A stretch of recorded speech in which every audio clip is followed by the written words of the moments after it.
Okay, so in terms of determining when each type of bonding is going to take place, um, you're going to use electronegativity, and this really only holds true for determining whether or not something is going to do ionic or covalent bonding.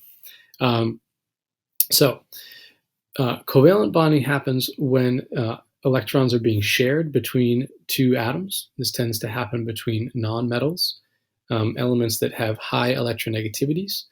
And ionic compounds occur when you have two elements bonding where there's a large difference in electronegativity.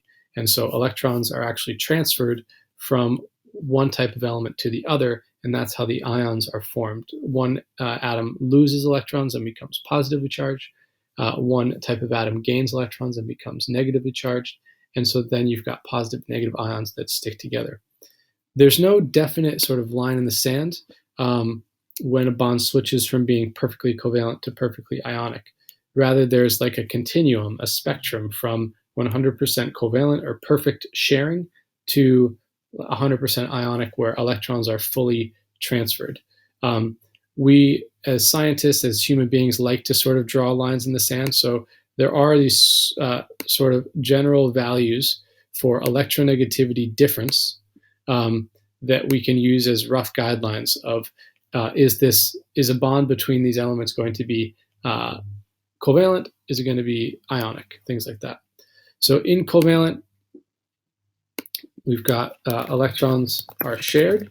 Now they can be shared evenly or they can be shared unevenly, and that would be called a nonpolar or a polar covalent bond. So the relative equality of sharing is going to equate to the polarity of the bond, ranging from 100% even sharing to rather uneven sharing, meaning more and more polar. And so then on the other end, with ionic compounds, you're going to have electrons are completely transferred from one element to the other, from low electronegativity element to high electronegativity element. Okay? And in covalent, electrons are shared, but both atoms have relatively high electronegativity. That's why when they're bonding, neither element is actually strong enough to attract the electrons completely away from the other. And so they end up having to share them rather than the electrons being ripped off of one atom and going to the other. So you've got both atoms pulling strongly on electrons and sharing one or more pairs of them between them.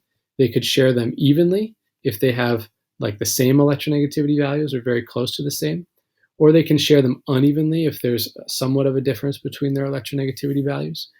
If the electronegativity value difference is big enough, then one element will actually tear electrons off the other, and you'll get electrons being transferred completely from one atom to the other, and that's when ions form and the ionic compounds stick together.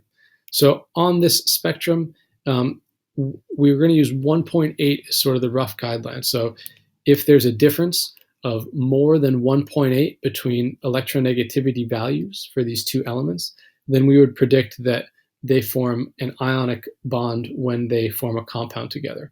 When you have elements where the difference is less than that, 1.8, and they're both nonmetals, then we would predict that they form a covalent bond together. Now, on the spectrum, the closer the electronegativity values are to each other, the more covalent the bond. And as that difference increases, then we expect increasing polarity at first. So a bond that's getting less and less equal as it increases. And then at a certain point, we start to call it an ionic bond. So these arrows represent increasing ionic character, increasing polarity, and then increasing ionic character. So only some bonds are truly 100% perfect and covalent, not perfect, but 100% covalent, where the electrons are shared equally. And as soon as there's a difference in electronegativity, they start to share the electrons unequally to a certain extent. They share them more and more and more unequally, and then eventually the electrons are considered to be fully transferred from one element to the other.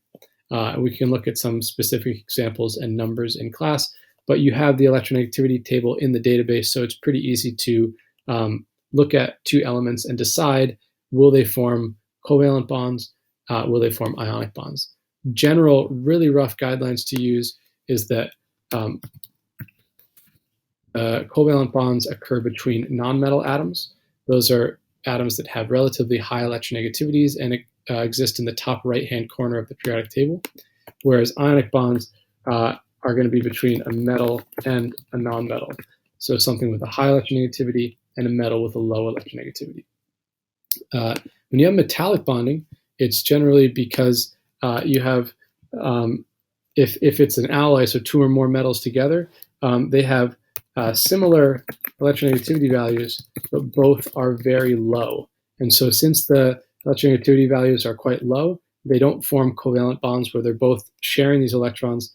That's why they end up forming that structure that has the delocalized electrons, because both atoms attract electrons very weakly, and you end up with that special metallic delocalized electron structure.